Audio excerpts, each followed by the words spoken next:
Kita beralih ke informasi selanjutnya, Saudara. Banjir menerjang Kabupaten Mamuju, Sulawesi Barat. Akibat banjir, permukiman warga terendam air. Sebagian mereka pun terpaksa mengungsi.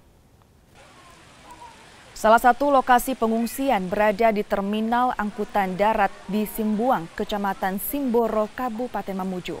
Warga bahkan rela tidur di tempat ini lantaran tak punya pilihan setelah rumah terendam banjir. Banjir sendiri merendam sejumlah daerah di Mamuju setelah daerah ini diguyur hujan lebat.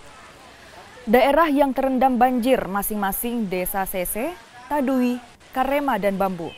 Selain permukiman, banjir juga merendam sejumlah ruas jalan Trans Sulawesi dan menyebabkan jalur transportasi lumpuh.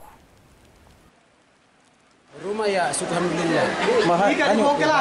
Bagus sih. Iya. Pak, apa namanya? Bagaimana air ini? Apakah tambah naik atau tambah turun? Kalau mau saya dilihat anunya nih Pak, masih tambah naik. Tambah naik? Iya.